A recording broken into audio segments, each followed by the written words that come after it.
예수님이 어, 나실 때 예수님이 나실 때 어떤 일이 있었는지 있었던 그 구절인데요. 정확히 가이사 아구수도라는 사람이 있을 때 호적하라 한 거죠. 호적하라 는 것은 인구조사를 하러 간 거예요. 인구조사, 호구조사, 인구조사. 그래서 어, 거기에 등록하러 간 거잖아요. 그죠? 그때 자기 고향으로 다 돌아가라고 그랬어요. 그래서 조상이 다윗이었기 때문에 아버지 요셉, 예수님의 아버지 요셉의 그 위로 선조로 올라가면은 그 다윗의 고향 그쪽으로 가가지고 지금 등록을 하는 겁니다. 근데 거기에서 묵을 곳이 없어서 옛날 성경에는 사관이라고 되어 있는데 여관에 묵을 곳이 없어가지고 어디 마국간에 우리가 너무 잘 알죠. 거기에서 어, 마리아가 아기를 낳아요. 근데 그게 예수님이셨고 구유에 말구유가 말 밥통이거든요. 말 밥 먹는데 거기에 예수님이 태어나십니다. 그 전에 목자들, 그러니까 목동들, 양을 치는 목동들이 천사가 전해온 그 소식을 듣죠. 그리고 여러분 잘 아시지만 이방인인 이 동방의 박사들이 동방에서 온 사람들이 오잖아요. 그래서 예수님께 경배하는 그런 장면입니다. 오늘 내용을 구유에 오신 그리스도를 보기 전에 몇 가지 성육신 그리고 여호와 하나님과 예수 그리스도 그리고 하나님이 이 성탄을 맞아서 우리가 생각하기를 원하시는 게 뭘까 이것들을 세 가지를 나눈 다음에 결론적으로 구유에 오신 그리스도라는 결론을 짓고 오늘 말씀을 마치고자 합니다. 첫 번째 성육신 보도록 하겠습니다. 성육신은요 영어로는 인카네이션이라고 하는데 성육신 하신 이유는 뭐예요? 십자가 부활 사건으로 그리스도의 일을 완성하시려고 성육신 하신 거죠. 인간의 몸을 입고 오셨다는 뜻이죠. 제가 어렸을 때부터 교회를 다녔지만 뭐 성령님 뭐 이런 성령 하나님 막 이런 말을 많이 들었죠. 근데 하나님 본래 하나님이신 분이 우리와 똑같은 인간의 몸을 입고 이 땅에 오셨다. 이게 저에게 이렇게 마음으로 딱 체감되지는 않았어요. 뭔가 실감되지는 않았는데 예수님이 믿어졌을 때 제가 가장 어, 마음에 믿어진 게 뭐냐면 나를 창조하신 하나님이 이 땅에 인간의 몸을 입고 오셨구나. 그게 딱 믿어지더라고요. 그 부분이 딱 믿어지더라고요. 그러니까 인간이 진짜 동물과 다르게 인간은 하나님과 교제할 수 있는 영적 존재인데 뭐 돼지나 소나 이렇게 오신 게 아니라 그런 동물들하고 다르게 우리는 하나님의 자녀로 창조됐단 말이에요. 하나님과 영으로 교제할 수 있고 대화할 수 있고 이런 존재로 창조해 놓으시고 특별하죠. 우리는 특별한 존재, 하나님의 자녀인데 우리의 그 인간의 몸 그대로 우리랑 똑같은 몸으로 이 땅에 오셨다는 거예요. 하나님이 놀라운 거죠. 하나님 그렇게 안 해도 되잖아요. 근데 인간의 몸을 입고 이 땅에서 실제로 태어나셔서 30살이 넘게까지 사람의 모든 것을 경험해 보시고 종의 형체로 왔다고 그랬거든요. 그러니까 이 땅에 인간의 형체로 낮은 자의 모습으로 피조물이잖아요. 우리는 하나님이 만드신 피조물인데 피조물이 겪어야 될 거를 다 겪으신 거야. 참 이게 너무 신기하더라고요. 여기 보면 성육신의 뜻은요. 완전하신 하나님이 완전한 인간의 모습으로 오셨다 이거예요. 근데 세상의 모든 종교들은요, 어떻게 하냐면 인간이 노력해서 하나님을 찾아가야 된다고 이렇게 얘기합니다. 인간이 노력해서 열심을 내고 또 어떻게 그, 그 신이 그 종교마다 원하는 대로 막 우리가 노력하고 이루어야지 하나님을 만날 수 있다. 이렇게 다 그렇게 돼 있어요. 공식적으로. 근데 우리 하나님은요, 반대야. 너희들이 아무리 노력해도 나를 만날 수가 없어. 내가 너희들을 위해서 내 생명을 내어줄 거야. 거꾸로 해. 기독교만 그래. 그래서 기독교는 종교가 아니라 추루스라고 하죠. 진리이고 생명 그 자체라고 얘기하는 거예요. 그래서 다른 것은 사람들이 하나님을 찾기 위해서 만들었어요. 종교를 만들었어요. 근데 이 기독교는 진리이기 때문에 생명 그 자체이기 때문에 우리의 노력으로 하나님을 만날 수가 없다. 그것부터 시작하는 거예요. 하나님이요, 우리에게 생명의 길을 열어주시기 위해서 인간의 몸으로 오셔버린 거예요.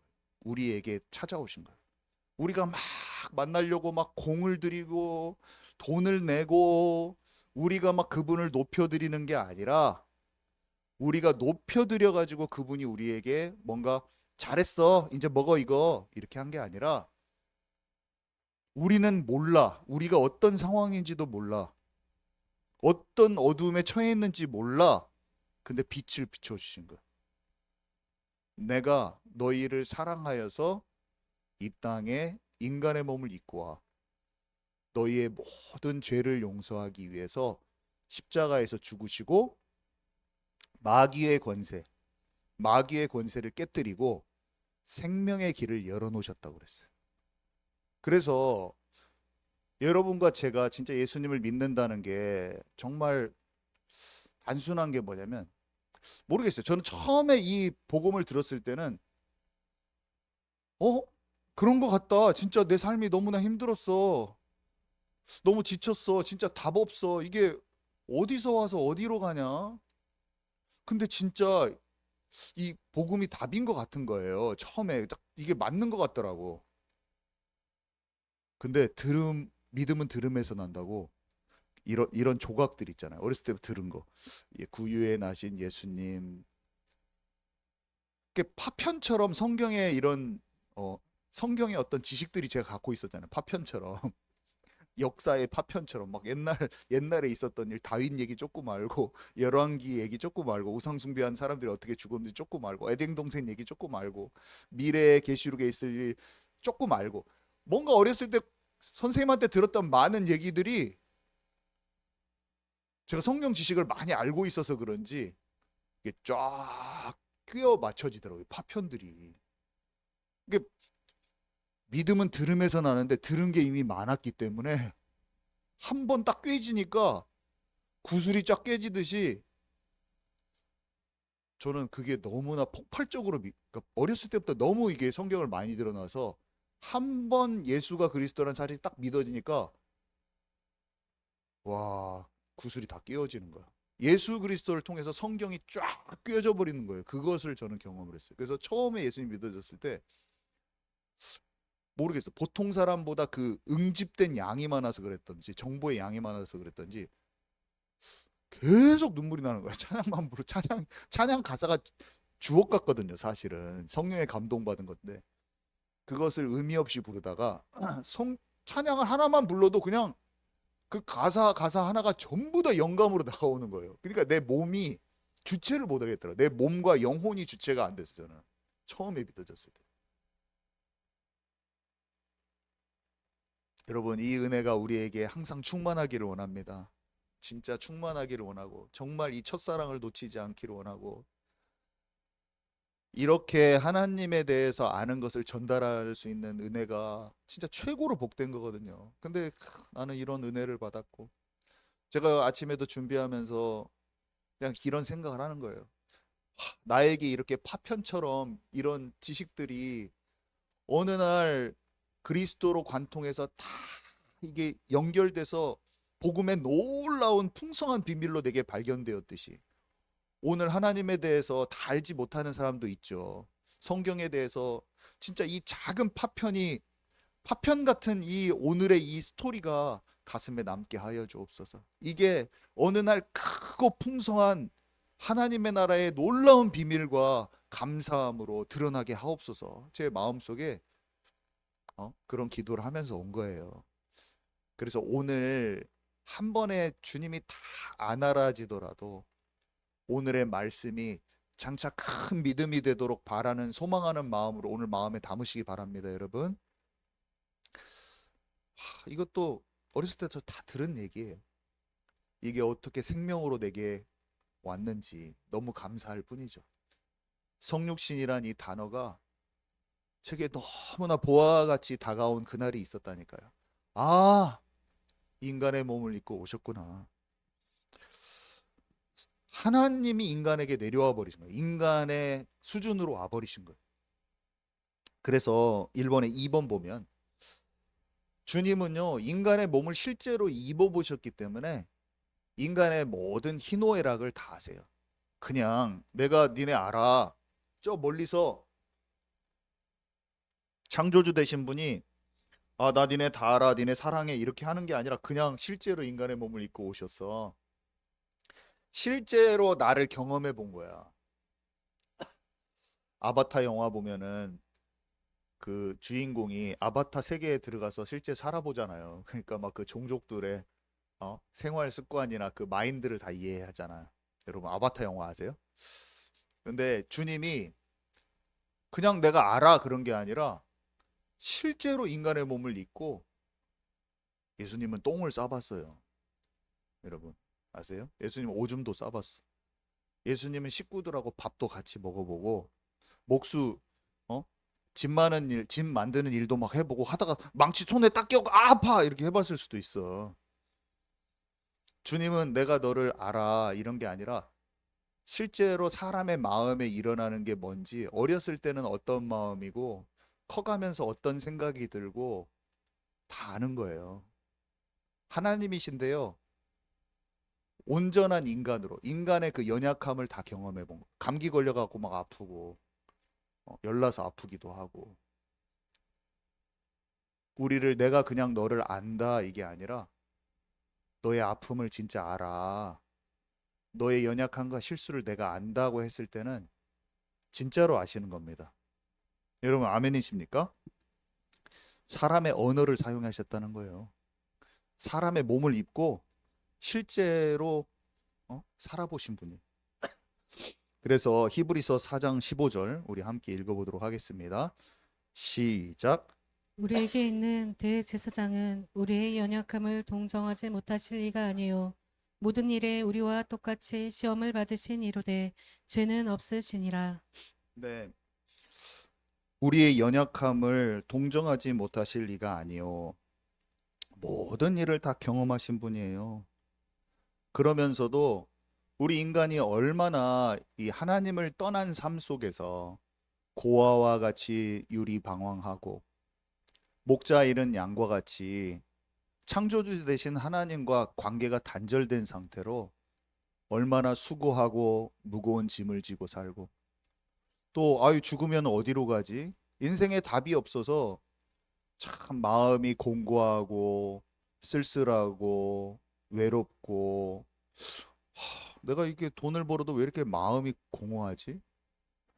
뭔가 채워지지 않는 하나님 없는 그 삶에 대해서 가여이 여기고 불쌍히 여기신다는 거예요. 마가복음 6장 34절 우리 함께 읽도록 하겠습니다. 시작. 예수께서 나오사 큰 무리를 부시고 그 목자 없는 양 같음으로 인하여 불쌍히 여기사 이에 여러 가지로 가르치시더라. 네, 인간은 창세기 3장의 에덴 동산의 사건 이후로 사단 이 마귀에게 속아서 아담이 범죄하여 하나님 떠난 이후로 모든 사람이 하나님을 떠났지 않습니까? 그래서 모든 사람은 아버지 되신 창조주 하나님과 함께함을 놓쳤어요.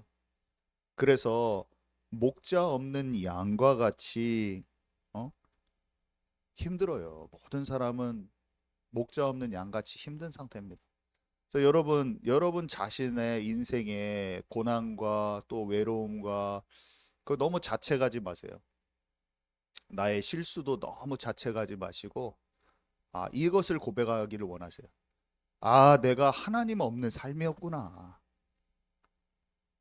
내가 인생에 하나님 없는 삶이었구나. 그래서 내가 마음이 지치고 힘들었구나. 내가 이걸 좀 잘해보려고 했지만 내가 잘해보려고 한다고 되어지지 않는 게 너무 많았구나. 내가 영적으로 어두웠고 창조주 되신 하나님 안에 근본 힘이 거기에서 나온 힘이 없었기 때문에 눈이 밝지 않았구나. 그래서 내가 사람에게도 이런저런 실수하고 삶에서도 내가 그렇게 지내왔구나. 이것을 알면 되는 것입니다. 여러분 아멘이십니까? 그래서 하나님이 창조하신 우리는요, 하나님과 함께 할 때만 행복하고 온전해질 수 있어요. 근데 하나님 떠난 삶으로 모든 사람들이 목자 잃은 양같이 돼 있는데 주님이 탁 오셔서 불쌍히 여기신 거예요. 이들이 하나님 없이 영혼이 메말라 있고 마음에 모든 곤고함과 어려움과 힘듦이 있고 육신까지 질병에 걸려 있고 하나님 없는 그 삶 속에 있구나. 그러면서 불쌍히 여기신 거예요.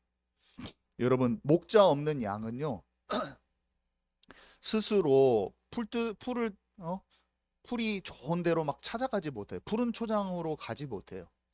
목자가 쭉 데리고 산에 올라가서 풀 좋은 데로 데리고 가야 됩니다. 진짜 신기하더라고. 셰퍼드 그 개가 콜리 그 개 있잖아요. 와 진짜 똑똑해. 제가 영국에서 그 들판에서 이게 개 두 마리가 딱 목동이 삑삑 몇 번 하니까 막 쫙. 근데 진짜 이게 유튜브에도 나와요. 이렇게 양이 그 언덕배기를 쫙 이렇게 막 몰아가더라고요. 이게 뭔가 다 동작이 있나 봐. 오른쪽으로 가라고 하면 가고 막 다 이걸 알아서 하는 거야. 뭔가 신호가 있는가 보죠. 이 양은요, 목동이 데리고 가야 돼요. 안 그러면 풀을 먹는데도 몰라요. 우리를 푸른 초장으로 쉴 만한 물가로 인도하시는 분은 하나님이시라는 것을 다윗이 고백하는 거잖아요. 자기가 목동으로 있어 보니까 양들이 자기가 없으면 안 되는 거를 잘 알아. 어? 다윗이 자기의 상황을 보고 하나님과 자기의 관계를 노래한 것이 시편인 거예요. 다윗은 보는 것마다 다 하나님과 자기 관계로 보여. 시냇가에 심은 나무를 보면은 어? 그 시냇가에 심은 나무가 계절을 쫓아 열매 맺는 것이 자기의 모습으로 보이는 거예요. 전부 다 시가 음? 저기 사슴이 막 통통 뛰면서 뛰어다니니까 하나님으로 말미암아 기쁘고 즐거운 게 거기에서 보여지는 거야. 하나님을 사랑하는 마음이 자기의 마음의 최고의 우선순위가 돼 있으니까 모든 시의 표현이 하나님과 자기 관계가 나오는 거예요. 참 놀랍죠. 세상에 노래를 만드는 사람들도 자기의 쓸쓸한 마음, 외로운 마음, 세상의 사랑에 대한 어떤 자기의 가치관을 노래로 풀어서 얘기하잖아요. 사람은요, 표현하고 싶어. 내 마음을 표현하고 싶다니까요. 그래서 노래로, 음악으로, 글로 다 만들고 싶은데요. 다윗이 쓴 시들은 전부 다 하나님이 자기를 어떻게 사랑하셨는지, 내 마음이 그에 대해서 어떠한지예요. 우리가 시편을 읽을 때 저는 어렸을 때 감흥이 없었는데 주님을 만나고 읽어볼수록 이렇게 될 수밖에 없구나. 이거는 하나님을 위해서 쓴 게 아니에요. 자기의 마음에 터져 나오는 거죠. 그냥 자기의 마음의 표현일 뿐인 거. 자, 그래서 목자 없는 양은요, 또 들짐승한테 위협을 많이 당해요. 음? 들짐승의 위험에 노출돼요. 하루하루 넘기기가 힘들어요. 이리 때가 와가지고 막 다 잡아먹을 수도 있어요.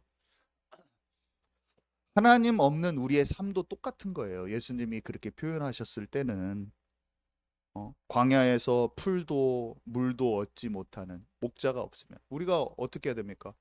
하나님이 없는 삶은요 늘 먹고 사는 문제에 매여 있어야 돼. 늘 내가 어떻게 해서 어떻게 살지 서바이벌 인생이야. 늘 내가 어떻게 먹고 살지 고민하는 거예요. 그리고 들짐승의 위협에 늘 노출돼 있죠. 사탄을 정복할 수가 없어요. 예수님이 우리 안에 오시면 우리가 진짜 우리만을 향한 영역을 정복하고 다스릴 수 있는 권세를 주셨다고 그랬거든요. 그리고 뱀과 전갈을 밟는다고 그랬어요. 하나님이 우리의 삶에 진짜 찾아오셔서 분별을 주시면 우리가 악한 영에게 속지 않고 실제로 이기는 삶을 살 수가 있다니까요. 그리고 내가 먹고 사는 문제에 매여 있지 않아요, 여러분. 그러면 일하지 말란 말입니까? 그런 말이 아니에요. 하나님이 함께 하시잖아요. 그러면 우리가 경제에 눌리지 않는 그 길을 하나님께서 알려주셔요. 지키고 보호하시고 인도하셔요. 내 영혼이 잘됨과 같이 범사에 잘되기를 원하노라 하셨어요. 하나님과 함께하는 삶은요, 실제 질병을 넘어서요. 실제로 경제를 이길 수 있어요. 실제로 하나님과 함께하는 눌리지 않는 삶. 나만을 향한 계획이 있다니까요, 여러분. 하나님의 빛을 받아서 하나님의 영광이 드러나는 삶으로 분명히 들어갈 수 있다는 거예요. 그래서 제가 닉 부이치치 얘기를 자꾸 했잖아요. 세상에서는 뭐가 안 되고 내가 봤을 때 내가 실력이 없고 아무것도 못할 것 같으면 어떻게 해요? 절망하고 낙담하고 포기하고. 근데 아니라니까요. 어떤 모양으로 내가 이 땅에 태어났든 어떤 모양으로 내가 지금 현재 있든 사람들이 나를 어떻게 평가하든 내 실력이 사람들보다 아무리 모자라고 그래도 여전히 하나님은 나를 사랑하셔서 인도하시고 나를 향한 계획이 있다는 것을 믿으시기 바랍니다. 이것은 제가 그냥 격려하려고 하는 말이 아니에요. 그냥 하나님 믿으니까 잘 될 겁니다. 이런 것이 아니에요. 진짜로 하나님이 나와 함께 하셔서 나에 대한 뜻과 계획을 이루어 가시는 거예요, 여러분. 진짜입니다. 제가 이것을 알고 얼마나 자유하든지요. 마음에 진짜 쉼이 오더라고. 내가 하나님과 함께함 속에만 있으면 되겠구나. 그냥 나를 주님께 내가 주님 안에 탁 거하면 되겠구나. 탁 쉼이 오더라고. 평안한. 자, 그래서 하나님은요, 최고의 사랑을 보여주신 것이다. 1번에 3번. 하나님은 위에서 지배하고 권위의식 부리고 이렇게 한 게 아니라 이 땅에 오셔서 함께하기를 원하셨죠. 빌립보서 2장 5절에서 8절 말씀, 6절에서 8절 말씀 우리 함께 읽도록 하겠습니다. 시작. 그는 근본 하나님의 본체시나 하나님과 동등됨을 취할 것으로 여기지 아니하시고 오히려 자기를 비워 종의 형체를 가지사 사람들과 같이 되셨고 사람의 모양으로 나타나사 자기를 낮추시고 죽기까지 복종하셨으니 곧 십자가에 죽으심이라. 아멘. 네, 인간을 그냥 사랑한다고 말로만 하지 않으시고 실제로 인간이 되셔서 십자가에 죽으시고 마귀 권세 깨뜨리시고 생명의 길을 열어주셨는데 그 사랑을 인간의 몸을 입고 오셔서 온 몸으로 보여주셨죠. 그래서 요한 1서 4장 9절에서 12절 거기는 없네요. 우리 한번 양장로님 갖고 계신가요? 요한 1서 4장 9절에서 12절 한번 읽어주시겠습니다. 하나님의 사랑이 우리에게 이렇게 나타난 바 되었으니 하나님이 자기의 독생자를 세상에 보내심은 그로 말미암아 우리를 살리려 하심이라.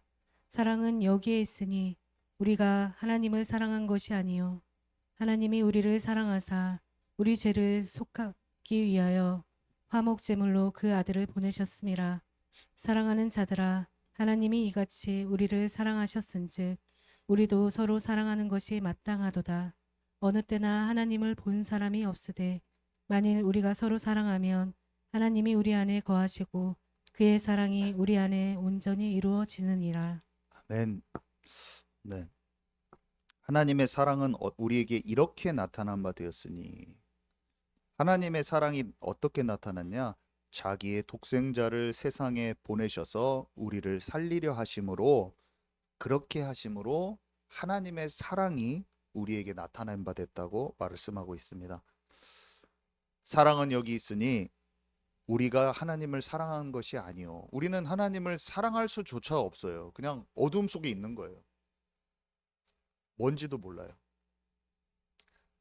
저는 몰랐어요. 내가 어떤 상태로 있는지도 몰랐어요. 근데 복음을 들으니까 그냥 알았어요. 참 놀라운 게 이 말씀 자체가 빛이 돼서 나를 알려주는 거예요.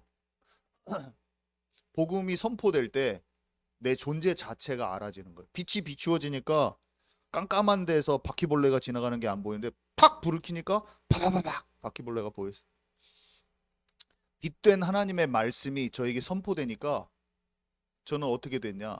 내 존재 자체가 하나님과 함께해야 되는데 하나님과 함께하지 않는 인생이라는 게 그냥 보여졌어요. 말씀을 들으니까. 그게 저에게 가장 놀라운 거였죠.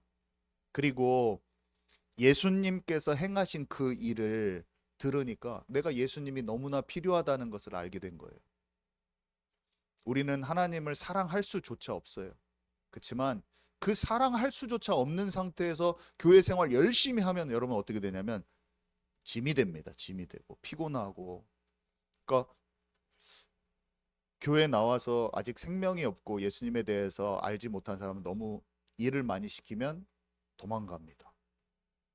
아직 그 사람에게 생명이 확인이 안 됐는데 좀 우리랑 친해졌으니까 이제 뭐 또 하고 뭐 또 하고 그 사람이 지금 엄청 참고 있어요. 교회에 익숙해지려고 막 참고 있는데 생명은 없기 때문에 감사도 없고 하나님과 그 교제 가운데 눈물도 없고 그런데 자꾸 이 사람이 이제 우리랑 친해졌으니까 뭔가를 잘 시키고 막 이렇게 하잖아요. 그럼 그 사람이 막 짐이 되는 거예요. 하나님께 온전한 기쁨의 헌신도 안 돼요. 그래서 뭔가 우리가 일을 하려는 것보다 더 중요한 것은 그냥 그 사람이 하나님의 마음을 더 깊이 알도록 도와주면 나중에 교회랑 더 함께 되면서 진정한 자기의 사랑의 표현을 하게 되는 거예요. 그래서 교회에 왔는데 이 사람이 교회 오래 다닌 사람인데 왜 이렇게 교회랑 함께 하지 않으면서 뭔가 헌신이 부족하지? 그거는 우리가 영으로 그 사람을 잘 못 보는 거예요. 영이 너무 연약하고 하나님의 사랑 가운데 그것을 깊이 체험하지 못해서 속에서 치유가 안 된 거예요. 근데 우리가 그 사람 신앙생활 좀 오래 했다고 우리랑 가까이 했다고 그 사람 닥달하지 마시기 바랍니다. 때가 있는 거예요. 저는 그걸 모르고 계속 목사님의 오른팔이요 청년 회장인데 늘 교회 나오면 짐이 되는 거예요. 근데 그 모든 짐이 사라진 것은 예수님의 생명이 내 안에 풍성해질 때는 안 시켜도요 자발적으로 하는 거예요. 내 마음의 기쁨으로 하는 거예요. 그래서 교회에 있는 모든 사람들을 안 따라온다고 우리가 막 들들 볶을 필요가 없는 거예요. 그거는 마음이 될 때 하면 되는 겁니다. 여러분 아멘이시죠? 자, 그래서 두 번째 여호와 하나님과 예수 그리스도. 구약 성경에는 여호와 하나님이 그렇게 많이 나와요. 예수님이 오시기 전에는 성경에 보면 예수님이 없잖아요. 육신을 입고 온 예수님에 대한 얘기가 없잖아요. 근데 여호와 하나님이 나타나셔서 아브라함하고도 얘기해요. 아담하고도 얘기하셨죠. 여호와 하나님이. 아브라함하고도 얘기하시고, 또 누구요? 야곱이랑도 막 얘기하고, 응? 또 모세를 떨기나무에서 부르셔서 여호와 하나님이 막 지시를 내리시고, 나중에 응? 성막 안에서 모세랑 대화하시는 분도 여호와 하나님이고, 근데 그 여호와 하나님이 성삼위 하나님이시거든요. 참 이해가 안 가더라고요 옛날엔. 근데 그 여호와 하나님이 자기가 내가 구원자야, 내가 유일한 참 하나님이야 막 해놓고 내가 유일하면서도 내가 구원자야 막 이렇게 얘기를 했는데 예수님이 딱 오셔가지고 내가 구원자라고 한 거예요. 그니까 그냥 유대 지도자들이 그 하나님을 믿는다는 이 이스라엘 백성들의 지도자들이 화가 너무 난 거야.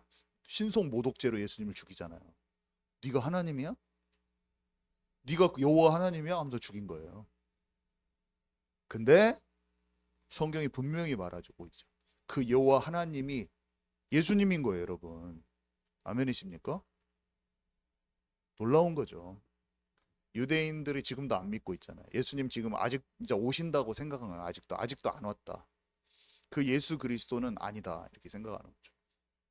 근데 성경이 얘기하는 것은 그 그리스도로 오신다고 하신 예수님, 그 그리스도로 오신다고 하신 분, 메시아로 오신다고 하신 분이 이 음, 예수 그리스도였다라고 증거하는 거예요. 우리 성경을 한번 말씀을 좀 보도록 하겠습니다.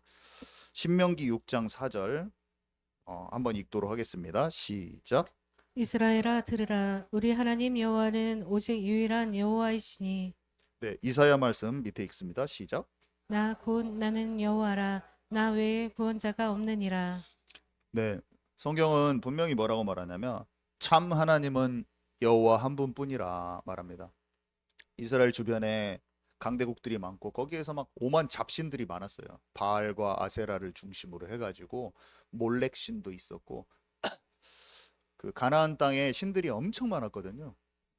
고대 근동 지방에 어, 여호와 하나님 말고 주변에 다 신들을 한번 여러분 다 책 같은 거 읽어보세요. 제가 그것을 궁금해가지고 고대 근동 지역에 그 당시는 고대 근동 지역 그러니까 이스라엘 중동 중심으로 해가지고 지금 현재 중동 지역에만 세상이 있었어요. 다른 데는 거기가 중심이었어요. 예수님 오시기 뭐 3,000년, 4,000년 전에, 2,000년 전에, 예수님 오시기 전에, 1,000년 전에도 거기가 세상의 중심이었어요. 거기에 가장 강대국들이 다 있었어요. 로마 때까지 올 때까지 봐도 그 옛날에 바벨론, 메데, 바사, 페르시아, 헬라 제국 전부 다 거기입니다. 근데 거기에서 믿었던 모든 신들이요. 여러분 찾아보시기 바랍니다. 전부 다 완전히 음란의 신들이고 전부 다 농경사회를 위해서 자기 복 받으려고 하는 신이고 이 신들이요 일단 제사를 어떻게 드리냐면 애기를 죽여가지고 애기를 그 몰렉 신한테 바쳐요. 특이해. 그냥 어정쩡한 신이 아니라 그 신들이 자기 자녀를 불 가운데 집어넣고 막 그런 신 찾아보세요. 전부 다 고대 근동 지역의 신들. 근데 그게 세미라미스와 담무스, 이집트의 신들. 이집트는 수간, 근친상간. 그러니까 성적인 것을 타락시키는 것, 악어하고 짐승하고 성관계를 하고 인터넷 보면 다 나옵니다. 요즘에 다 글로 흘러가요. 이상하게 집단 성관계. 근데 이게 모든 일본 문화 보면은 다 뿌리가 같아요. 여러분 진짜 잘 확인을 해보세요. 제가 가나안 땅에 있는 문화, 그 이방 신들이 섬기는 것과 지금 현재 타락한 성문화하고 완전 교차를 이룹니다. 그리고 하나님과 실제로 함께하는 모든 사람은요, 아무리 교회를 다녀도 그 문화에서 빠져나올 수가 없어요. 이스라엘 백성들이요, 하나님을 믿잖아요. 근데 가나안 족속하고 옆에 살짝만 살면 그 사람한테는 다 물들어 버려. 지금도 똑같아요. 지금도 예수님 아무리 믿어도 일본 여행 몇 번 갔다 오면 일본 문화에 푹 젖어 버립니다. 진짜입니다. 왜 그럴까요? 사람은 영적이라서 그래요. 영적. 사람은요, 다 영적인 거. 우리가 육신적인 걸 한다고 생각해요. 육신적으로 내가 눈을 보는데 그게 영의 거예요. 우리가 눈으로 보잖아요. 그러면 그것을 통해서 영의 것이 어떤 게 접근을 하는 거 우리한테. 선악과를 다 갖다 줍니다. 정영 목사, 너 목사 일 잘하고 있지만 너 중학교 때부터 맨날 중독돼 있던 거 있잖아. 그거 해. 그거 만나잖아. 그럼 나한테 사단이 딱 갖다 줍니다. 그래서 사탄의 목소리야. 더러운 영이 나한테 딱 주는 거예요. 내가 그것을 낼름 하고 먹으면 어떻게 돼요? 말씀을 전할 수 있는 모든 담대함이 다 사라지더라. 아멘이십니까? 말씀을 전해야 되는데요. 그걸 딱 한 입 먹고 와. 그러면은 마음에 힘이 빠져. 나는 죄책감이 몰려와. 안 돼요. 제가 뭐 실수할 수 있겠죠. 근데 제가 뭘 해야겠어요? 주님, 정말로 주님께 발을 씻어야 돼. 진짜 회개하고 치유받는 저와 여러분 되기 바랍니다. 하나님 안에서 걷지 않으면 말씀도 저는 못 전하겠더라. 제가 화가 나고 마음속에 하나님과 분노하고 아니면 걱정 염려하고 그럼 절대로 제 자신을 놔두지 않아요. 주님 앞에 다 털어버려야 돼. 주님께 보혈로 정결함을 받아야 돼. 그리고 예배도 드릴 수 있고 제가 여기 나올 때 정말 그리스도의 보혈로 덮고 나와야지 저는 안 되는 거예요, 여러분. 그리고 날마다 예수님이 필요한 거예요. 그러면 쉼이 있어요. 사람은 쉼이 있고 안식이 있고 평안이 있는 거예요. 여러분 아멘이십니까? 자, 그래서 구약에 어쨌든 여호와 하나님, 구약의 여호와 하나님이 신약에는요 분명히 나 외에 구원자가 없다고 그랬는데 예수님이 자꾸 자기밖에 구원자가 없다고 하는 거야. 자기가 여호와라는 거거든요. 우리 한번 그 구절들을 읽어봅시다. 두 구절 마태복음하고 사도행전에 있는데 우리 읽어보겠습니다. 시작. 아들을 낳으리니 이름을 예수라 하라. 이는 그가 자기 백성을 그들의 죄에서 구원할 자이심이라 하니라. 다른 이로서는 구원을 받을 수 없나니 천하 사람 중에 구원을 받을 만한 다른 이름을 우리에게 주신 일이 없음이라 하였더라. 네. 네. 예수님 이름 자체가 구원자란 뜻인데 예수님이 사람들이 네가 그리스도냐 막 이렇게 물어봐요. 그러면 네가 방금 맞는 말을 했다. 이런 식으로 막 말씀해 버리시고 자기가 그리스도인 것을 당장 죽지는 않아야 되니까 아직 때가 안 이뤘을 때는 그리스도인 걸 아직 말하지 말라 했지만 많은 경우에 자기가 메시아라고 계속 얘기하십니다. 알려주셔요. 그래서 구약은 여호와만 구원자라고 돼 있는데 신약에서 분명히 예수님이 말씀하셔요. 자기가 구원자라고 말씀하시는 거예요. 그래서 예수님이 곧 여호와이심을 보여줍니다. 성경은 분명히 이렇게 얘기하고 있어요. 그래서 이 두 분은 같은 분인데 이사야서에 조금 더 확인해 볼게요. 이사야서 44장 6절에 이거는 구약의 성경이잖아요. 여기에 보면 이스라엘의 구원자인 만군의 여호와가 이같이 말하노라. 나는 처음이요 나는 마지막이라. 나 외에는 다른 신이 없느니라. 여호와께서 말씀하시죠. 나는 처음이요 마지막이라. 근데 여러분 계시록 1장에 요한이 예수님을 만났을 때 예수님이 뭐라고 말씀하시는지 기억나시죠? 나는 처음이요 마지막이니 곧 살아있는 자라. 내가 전에 죽었었노라. 볼지어다 이제 세세토록 살아있어 사망과 음부의 열쇠를 가졌다고 말씀하시는 거예요. 그래서 여호와 하나님이 나는 처음이요 마지막이라 하셨는데 예수님이 그냥 말씀해 주시는 거예요. 나는 처음이요 마지막이니. 우리 성삼위 하나님이신 여호와 하나님, 인간의 몸을 입고 이 땅에 오신 예수님이 같은 분이신 거예요, 여러분. 네. 자, 그래서 세 번째, 이 하나님이 기념하기를 원하시는 거예요. 그러니까 이 성탄을 맞아서 하나님이 우리에게 기념하기를 원하시는 게 뭘까? 제가 오늘 좀 설명드리고자 합니다.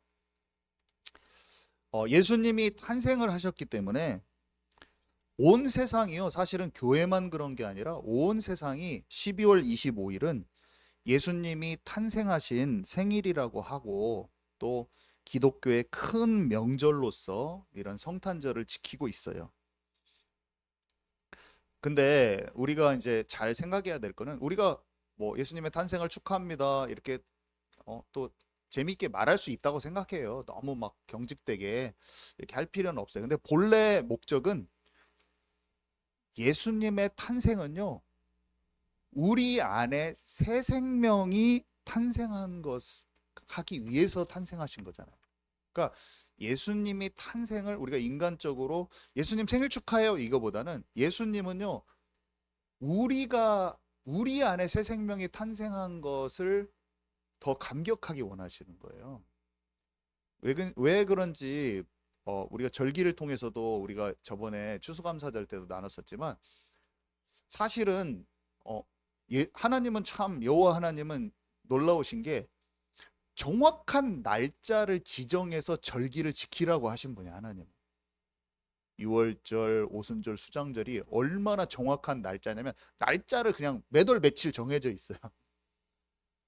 하나님이 천지를 창조하신 하나님이 이스라엘 백성에게 실제 날짜를 주셔서 절기를 주셔서 지키라고 하신 날이 있었고 성탄절은 사람이 만든 거예요. 한마디로 말하면. 그게 좋은 의미든 나쁜 의미든. 근데 인터넷에 보면은 이게 막 그 태양신 숭배일이라고 해서 막 사람들 안 지켜야 된다고 말하는 사람들도 되게 많고 오늘 제가 그 얘기를 좀 하려고 하는데 실제로 근원이 잘못됐으면 안 지켜야 될 거 아닙니까? 저는 그렇게 생각해요. 근원이 잘못됐고 만약에 인간들이 우리가 알고 봤더니 사람들이 만들어낸 게 너무나 많았다. 그리고 실제 이 뿌리가 어둠에서 출발했다. 그러면 안 해야 되지 않겠습니까? 여러분 어떻게 생각하세요? 그쵸? 저는 그렇게 생각해요. 단순하게. 그래서 과감하게 막 그런 게 너무 있으면 안 해버려야겠다. 저는 그런 생각이 많아요.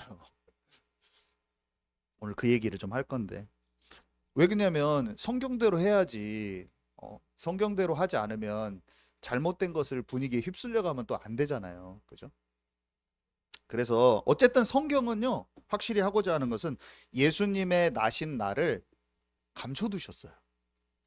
이상하게 그 날을 딱 알려주실 수도 있거든요. 왜 그러냐면 다른 절기들을 알려준 것인 걸로 봤을 때는 알려주실 수도 있어요. 하나님이 언약궤도 어디다 숨겨놓으셨어요. 모세의 시신도 못 찾아요.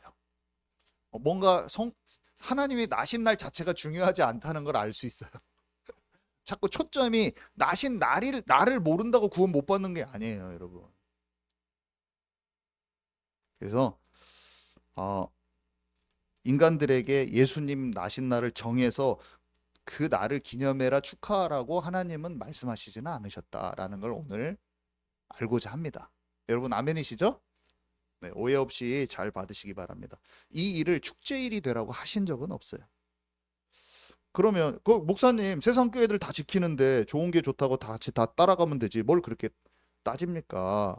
근데 생각은 해봐야 된다고 저는 이렇게 생각합니다. 성탄절이 인간에게서 나왔는지 아니면 하나님의 말씀이 근거인지 우리는 살펴봐야 돼요. 어떤 이들은요, 이교도들의 동지 축제, 그게 기독교로 넘어오면서 생겼다고 하면서 과격하게 지키는 기독교인들은 다 가짜다 또 이렇게 말해요. 그러면 내가 그 말을 딱 들으면서 나 진짜 예수님 믿는데? 이런 생각이 들어요. 그렇게 지키는 목사들은 다 가짜야 막 하는 거고 막 과격하게 하면서 우리는 따로 공동체를 만들어 가지고 해야 돼. 성찬절 지키고 있는 교회 목사들 전부 다 가짜야 거짓 목자야 막 하는데 나 예수님 사랑하는데 이렇게 그 말을 들었을 때 그분이 막 너무나 막 하나님의 선지자 같아요. 제가 봤을 때 다른 말도 옳은 말을 많이 하셔요. 그래서 멋있다. 극단적으로 다 끊어버리고 그래서 나도 그렇게 할까? 막 이렇게 근데 나도 예수님 믿긴 믿는데 막 이런 생각이 드는 거예요. 어쨌든 여러분 하나님은요 예수님의 탄생 자체를 축하하기보다는 아까 제가 말했듯이 우리 안에 새 생명이 탄생한 거를 축하하길 원하셔요. 아까 절기들을 얘기했지만 6월절 뭐예요? 하나님이 지키라고 한 6월절. 구원받은 것을 감사해라 하는 거예요. 그죠? 내 대신 죄 없으신 예수님이 죽으심으로 말미암아 내 모든 죄가 용서되고 나에게 새 생명을 주신 그거를 지키려고 했었던 거예요. 그리고 오순절도 정확히 날짜를 주셨잖아요. 오순절은 뭐예요? 성령의 충만함을 기억해야 돼요. 우리의 삶 속에서 우리가 기억해야 될 거는 성령의 충만함. 하나님이 나와 함께 하시는 것. 그래서 저는 우리의 성탄절 축하 예배가 너무 좋았던 게 우리 리아가 생명에 관해서 구원에 다 글에 대해서 다 전달하고 우리의 뮤지컬의 내용이 뭐예요? 하나님이 함께 하시는 그 삶이 초점이었단 말이에요. 그래서 너무 저는 좋았어요. 우리가 지금 성탄절이라는 껍데기가 있지만 본질을 증거하고 주님과 함께 하는 것을 전달하려고 했던 빛이 나는 그런 행사였던 것 같아요. 어저께 얼마나 마음에서 저의 영혼에 기쁨이 있던지 기쁨이 사그라들지 않더라고요. 너무나 감사한 날이었습니다. 그리고 6월절 오순절 그다음에 수장절 있잖아요. 수장절은 뭐예요? 천국 백성이 된 것. 우리가 가장 기뻐할 것은 천국 백성이 된 것. 또 이 땅의 광야 같은 인생 중에서도 하나님 나라를 이루고 사는 것. 그래서 하나님은 우리에게 뭘 기억하기를 원하시면서 절기를 주셨냐면 그리스도 통한 구원에 대해서 늘 기억해. 그리고 어? 성령 충만한 삶, 나와 함께하는 그 삶을 기억해. 그리고 너는 천국 백성이야. 여러분 이것을 기억하시기 바랍니다. 우리가 성탄절날 기억해야 될 거는요 이거예요. 좋은 의도가 있어도 인간적인 방향으로는 가면 안 돼요.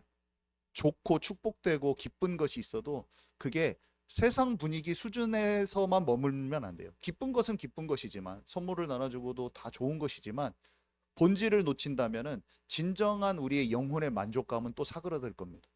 약간 재미 위주로 가거나 아니면 육신적인 기쁨에 머물면요.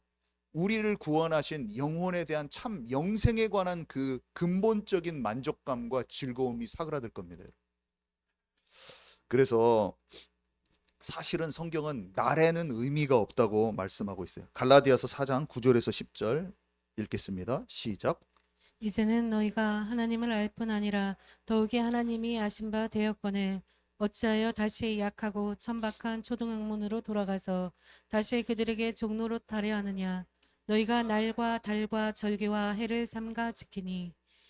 네, 예수님이 오신 이후에는요. 날에는 크게 의미를 두지 않으셨어요. 우리가 예수님을 구주로 영접했으면 예수님이 우리 안에 오셨다는 거예요.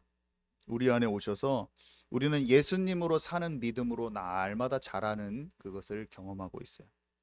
그래서 영적인 예수님의 사람으로 피와 살이 되게 하는 예수님의 말씀을 양식으로 먹고 받아 먹고 행하고 예수님과 같이 그 인격과 성품으로 자라가는 그것을 우리가 경험하고 있는 거죠. 그래서 오늘은 그분의 생명이 나의 것이 된 날, 이것을 더 축하해야 하기를 원하신다. 저는 그렇게 믿습니다. 그래서 이 자리에 여러분들 다 하나님의 자녀입니다, 여러분. 하나님 자녀가 되고 영생을 얻는 게 어려운 게 아니에요.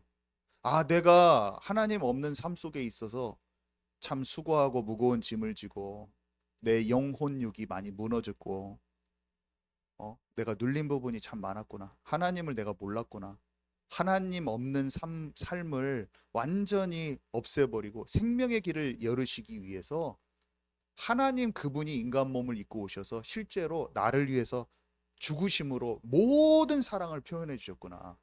성경은 뭐라고 말합니까? 이것을 믿음으로 받아들이고 하나님이 주신 사랑을 내 마음에 받아들이고 그것을 예수님께서 하신 일을 믿음으로 내 마음에 받아들이는 그 사람은 하나님의 자녀가 되는 권세를 주신다고 약속하셨습니다. 막 어떤 몸이 떨리는 체험이 아니라 이 믿음이라는 것은요. 그런 체험이 없어도 믿음은 믿음이에요. 여러분 아멘이십니까? 제가 예수님이 믿어졌을 때 그냥 이게 믿어진 거예요. 그냥 내가 이 믿음이 없이 오랫동안 신앙생활을 했었네. 근데 내가 진짜 하나님 없는 그런 종교적인 삶이라는 게 딱 보여지더라고 그냥. 그러면서 예수님 내 삶에 진짜로 오셔서 제 삶을 이끌어 주시기를 원해요. 그것이 진짜 복음이었네요 하고 내가 느껴지는 그 순간부터 시작된 거예요. 너무 쉽더라고요. 그리고 그냥 내 온 마음으로 하나님 더 알기를 원하고 온 마음으로 내 삶에 하나님이 이끄시는 걸 좀 경험하기를 원해요. 그때 이미 성령이 역사하신 거예요. 그리고 나서 지금 시간이 지났는데 내 삶의 모든 부분이 빛으로 조금씩. 나는 연약한 거 투성이었어요. 그 뒤로도 실수 투성이고 아마 안 고쳐지는 것도 투성이고. 근데 그 빛이 임해서 빛이 환해지는 것도 내 힘으로 안 되는 거예요. 주님이 하시는 거예요, 여러분. 우리 가정에 빛이 오게 되는 것도 내 삶에서 내가 치유되는 것도 내가 막 그냥 또 믿었으니까 내가 나를 막 치유하고 막 내가 하려고 하는데 아니더라고. 그냥 빛이 점차 환해지더라고요. 너무 변화되지 않는 나에게도 너무 짐을 갖지 마시기 바랍니다. 그냥 하나님을 소망하는 거예요. 하나님, 뭔가 나를 이미 여러분들은 하나님의 은혜 가운데 지금 있는 거예요. 이미 지금 이 자리에서 말씀을 듣고 하나님이 뭔가 여러분 가족을 통해서 친구를 통해서 이 자리에 온 그 자체가 하나님의 은혜가 지금 하나님의 섭리가 있는 거예요, 여러분. 그 자체를 믿으시기 바랍니다. 하나님이 나를 사랑하셔서 나를 이곳에다 부르셔서 하나님의 은혜로 말미암아 성령의 역사인 거예요, 그게. 복음이 내게 왔구나. 복음이 내게 들려져서 왔구나. 하나님, 이 놀라운 사실, 지금 여기에서 말씀을 듣고 있는 그 자체가 하나님의 은혜인 것을 내가 더 깊이 알고 예수님이 나의 삶의 진짜 주인 되시기를 원해요. 그 고백으로 그냥 끝나는 것입니다. 자, 그래서요. 로마서 14장 조금 이 날에 대한 바울의 생각을 조금 더 나누고자 하는데요.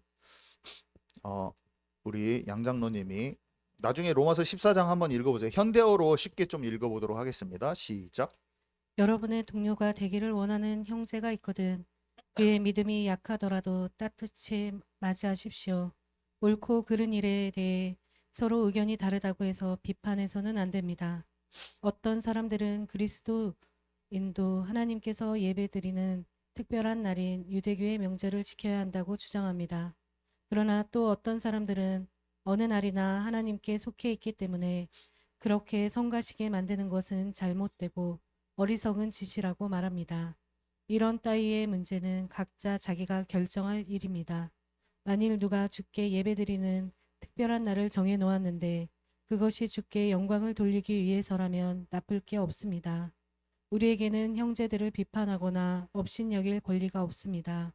우리는 누구나 하나같이 하나님의 심판대 앞에 설 것입니다. 아멘. 네, 뭐라고 말합니까? 그냥 듣기만 해서 좀 정신 없으신가요? 뭔 말이냐면 어떤 사람은요,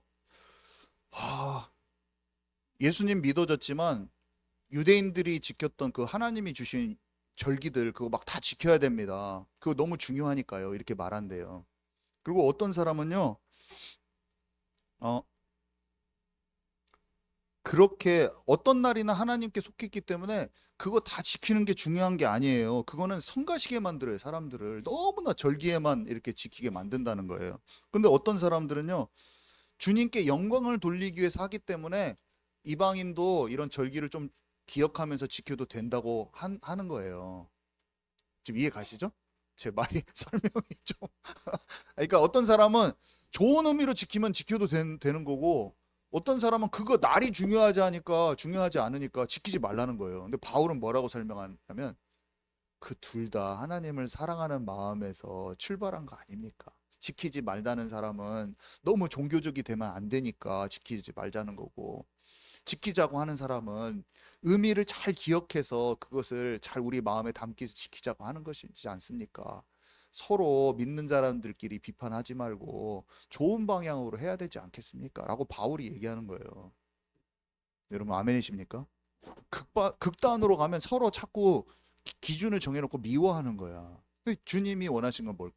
우리 사실 저 6월 이게 오늘이 여러분 이스라엘의 6월절인데 여러분 오늘 우리도 한번 주님을 생각하시길. 그리고 말하면은 아니 기독교인인데 누가 나를 지키고 있어 정영 목사 저 세인교회는 6월절이라고 또 막 설교 시간에 얘기하면서 그럴 필요가 없다는 거예요.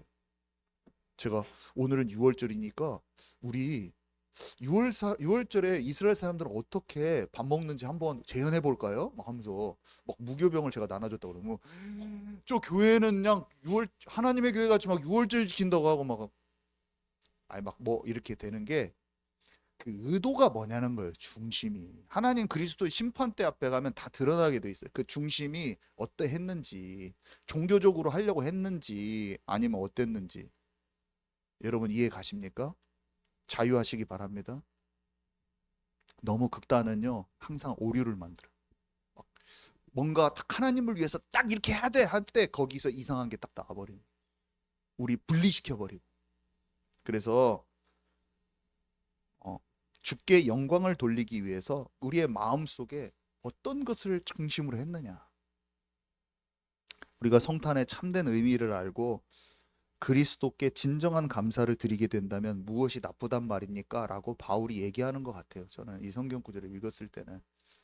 그래서 좋은 것, 가장 좋은 것, 우리의 중심에 있는 것을 잘 전달하는 저와 여러분 되기 바랍니다. 본질을 잘 알아야 된다. 자, 결론입니다. 오늘 구유에 오신 그리스도라는 누가복음 2장 7절, 누가복음 거기로 말씀으로 돌아가서 한번 보도록 하겠습니다. 누가복음 2장 7절입니다. 함께 읽습니다. 시작. 갑자기 해서 또 지금 안 되죠? 누가복음 2장 우리 한번 읽을게요. 누가복음 2장 오늘 성경 구절이었는데 누가복음 2장 7절 9절만 한번 제가 설명하고 오늘 마치도록 합니다. 시작. 첫 아들을 낳아 강보로 싸서 구유에 누였으니 이는 여관에 있을 곳이 없음이러라. 아멘. 예, 구유는 짐승이 먹는 밥그릇이에요. 만왕의 왕이 탄생했는데 뭐 궁궐에서 딱 와야 돼요. 궁궐로 오든지 최소한 사람의 침상으로 와야 했는데 말 밥그릇에 왔어요. 예수님. 말 밥그릇. 빌립보서 2장 6절에서 7절에 보면 오히려 자기를 비워 종의 형체를 가지사. 요한복음 1장 11절에 보면 자기 땅에 오매 자기 백성이 영접하지 아니하였으나. 자, 첫 번째로 뭔가 이 안에 조금 뭔가 의미가 있는데요. 주님이 그냥 하나님이요 예수님을 그냥 구유에 오게 하시진 않으셨을 거 아니에요. 그렇죠? 하나님이 괜히 거기 여관방들 싹 못 들어가게 하지는 않으셨을 거 아니에요. 뭔가 주님이 다 의도가 있으세요. 동방박사 세 사람 보낸 것도 의도가 있으세요, 사실은.